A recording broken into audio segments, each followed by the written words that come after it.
Welcome back to another episode of She Explores. I'm your host, Hannah Vogel. If you're like any normal, sane person, you would think that winter in northern Michigan is the perfect time to settle in, hunker down, and snuggle up in front of the fireplace to stay warm. But not us. For this episode, we decided to go on a mission up to Manistee to float along on the Manistee River to catch us some steelhead. Let's check it out.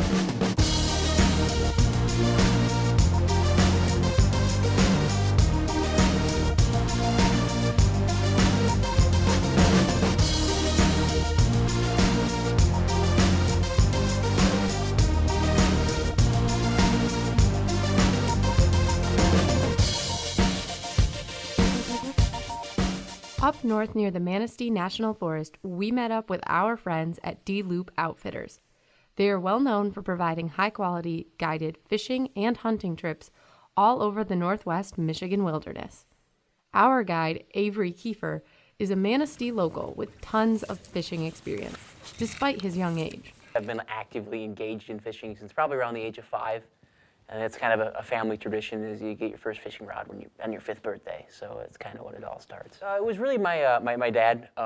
He was a guide for a number of years on these rivers. He started out when he was young. So as an organization, we offer introductory fly fishing schools where people can come in, stay a couple nights for us, do a day in the classroom learning about different hatches, your rods, your lines, all your basic information. And then going out the following day and applying that on the water, learning how to throw a fly rod, how to properly cast and tie knots, and apply the things that you learned the day before. And we also offer bird hunting as well at the shop, upland bird hunting. And we also offer a kids fly fishing school, free kids fly fishing school in August of every year.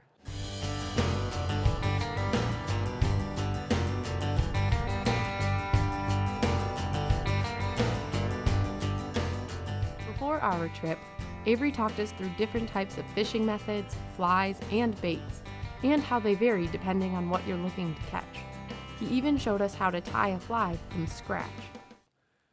We specialize in fly fishing, which is, of course, you're throwing a tapered floating line, in its truest of forms on, a 5-weight rod with little dry flies, or, 5 lighter weight rods that allow you to, catch fish imitating bugs on the surface and whatnot.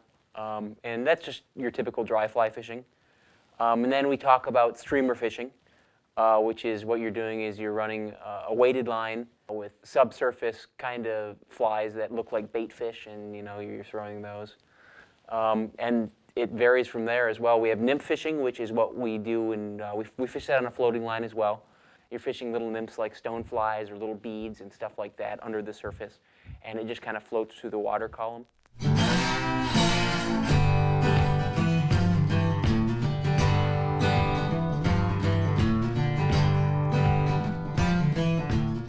So my home river that I love to death and that I will always hold as number one is the Manistee River.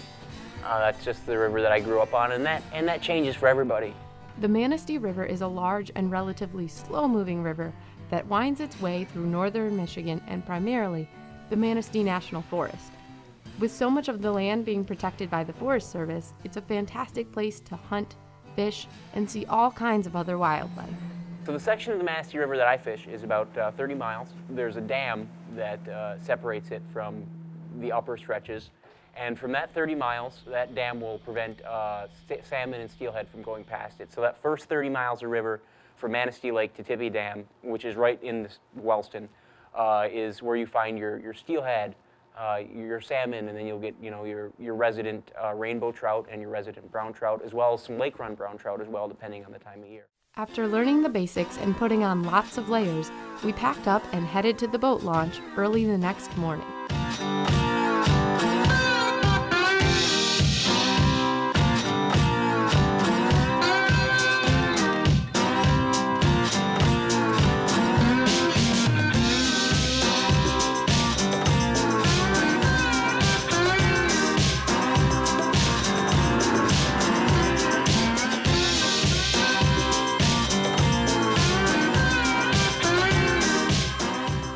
Float fishing with switch rods and a floating line under a 10-gram float, some tapered split shot, and some beads.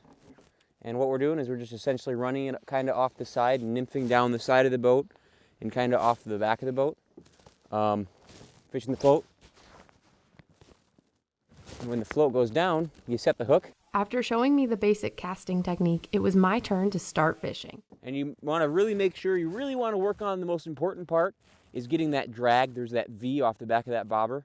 You don't want that at all. That means the current's kind of working up and kicking those beads up off the bottom. So you kind of want a nice free float to let those beads just kind of naturally float through the water column.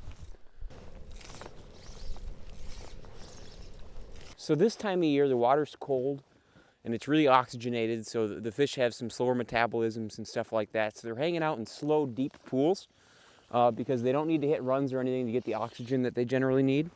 They're just kind of hanging out, and so we attack them a lot in the slower, deep water. And that's why this method is so effective, just because it allows us to get into that slow, deep water and kind of drop it right in front of their face. That's the funny part about steelhead fishing, is on the most miserable, rainy, wet days is when you have some of your best fishing. At a whopping high of 18 degrees, the day started out pretty cold, but picked up quickly when Avery got a fish on his line. It might just be a little guy. Still there. Reel, reel. Reel, reel. Lift up nice and high. There you go. Nice and high. Reel down one more time, then lift up. Lift up. Nice and high. As high as you can. Oh, he's off. We lost him. It's okay. It's okay.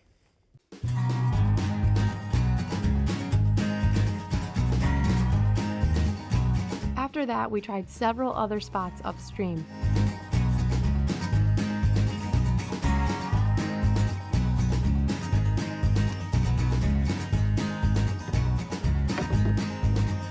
Best day that I've had, probably somewhere mid-20s, like hooking that many. You probably land like, I don't know, 15 of those. But those are the fun days. The 20 fish day is how we look at it. You know, that's a phenomenal day of fishing. It's you only get to see, I don't know, a dozen of those or so.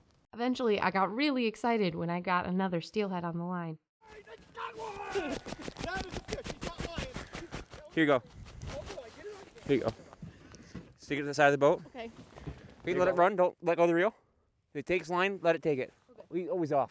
But once again, we weren't able to land it in the boat. Avery guided us to many other spots he's fished before, but no luck there either. That's just a big stick.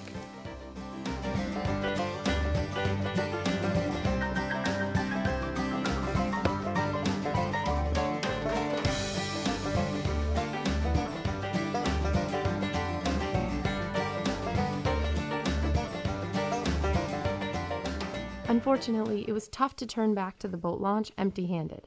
However, I learned a lot and had a really fantastic outdoor experience. Some people do it for the wrong reasons. You know, they do it because they want to catch the biggest fish. And I think if that's the reason why you're into it, then maybe it's not quite for you. You know, I think it's a lot about learning, absorbing information, and then applying new ideas and strategies. It was incredibly different spending time on the river during the winter. Watching the falling snow and taking in the scenery was still a great way to spend the day. We made friends with other fishermen, and we even saw a bald eagle and some other wildlife. I like to think when you're a fly fisherman, you know, the fishing is secondary to the experience. That's how I like to think of it. You know, sure, it's nice if you hook a big trout, but it's about being out there, you know, experiencing the nature around you, taking it all in, relaxing, and enjoying the outdoors. I think that's, you know, why we all really do it.